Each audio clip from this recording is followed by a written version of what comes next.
Naquele tempo, Jesus tomou consigo Pedro, Tiago e João, seu irmão, e os levou a um lugar à parte, sobre uma alta montanha, e foi transfigurado diante deles. O seu rosto brilhou como o sol, e as suas roupas ficaram brancas como a luz. Nisto, apareceram-lhes Moisés e Elias, conversando com Jesus. Então, Pedro tomou a palavra e disse: Senhor, é bom ficarmos aqui. Se queres, vou fazer aqui 3 tendas, uma para ti, outra para Moisés e outra para Elias.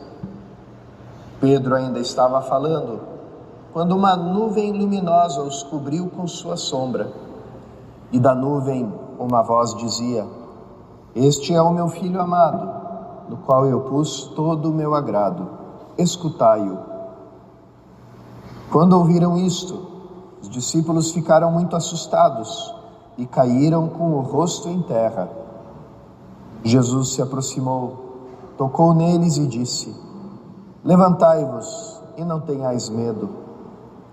Os discípulos ergueram os olhos e não viram mais ninguém a não ser somente Jesus. Quando desciam da montanha, Jesus ordenou-lhes: Não conteis a ninguém esta visão, até que o Filho do Homem tenha ressuscitado dos mortos. Palavra da salvação. Glória a vós, Senhor. Queridos irmãos e irmãs, Jesus leva os discípulos pela mão para eles passarem da profecia para o cumprimento, da imagem para a realidade. Moisés, seu caminho, como também Elias, representam ambos o Antigo Testamento, a Bíblia hebraica, que fala a respeito de Jesus, ainda que de uma forma velada, de uma forma ainda não explícita.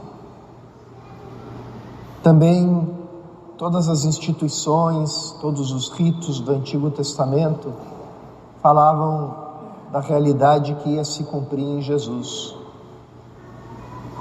Pedro diz essa frase que depois os evangelistas dizem: ele não sabia o que estava falando.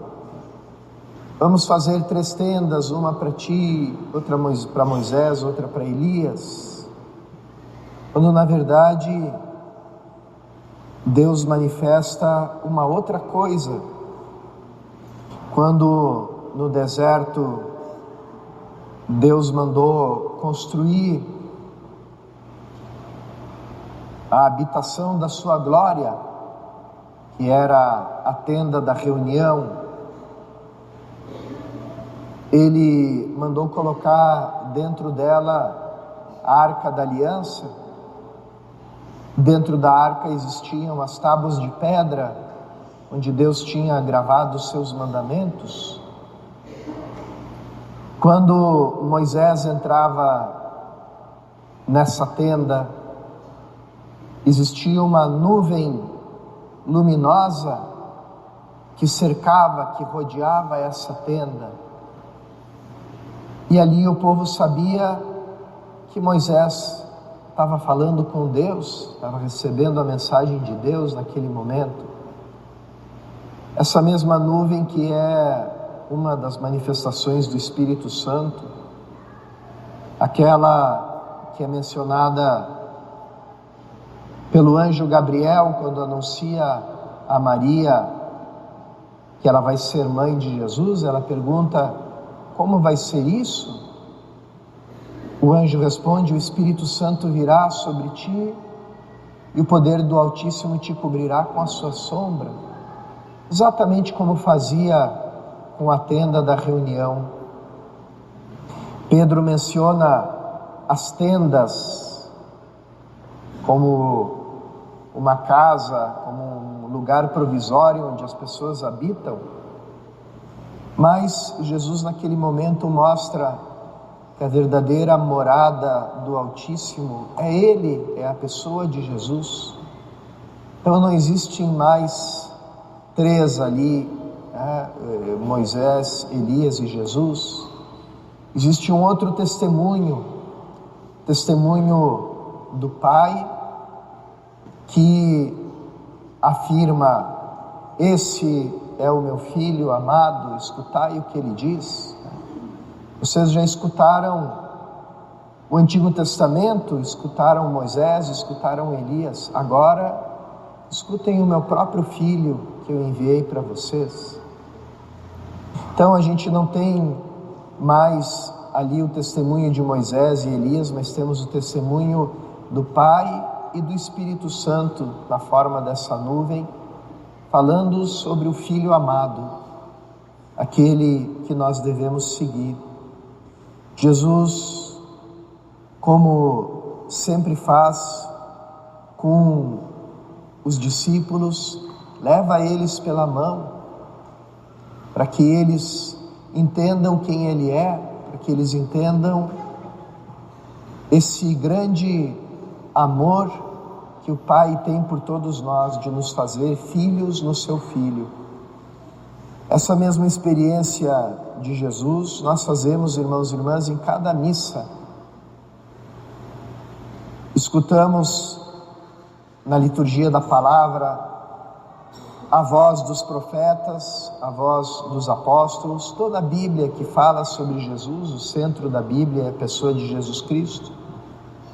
E depois nós fazemos a experiência do próprio Filho presente entre nós nas espécies eucarísticas, e junto com Ele nós nos oferecemos ao Pai como filhos no Filho, por Cristo, com Cristo, em Cristo.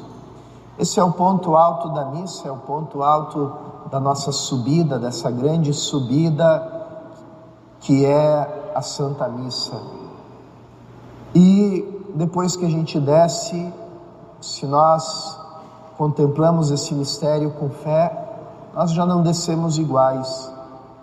Nós descemos cheios de coragem, cheios de alegria, por sermos filhos amados de Deus, e porque tudo aquilo que é o material da nossa vida, nossas alegrias, sofrimentos, nossas batalhas, nossas lutas, tudo se torna Cristo na Eucaristia. Tudo aquilo que nós levamos para o altar se converte em amor, e esse amor nos alimenta para que a gente possa alimentar o mundo inteiro com esse amor.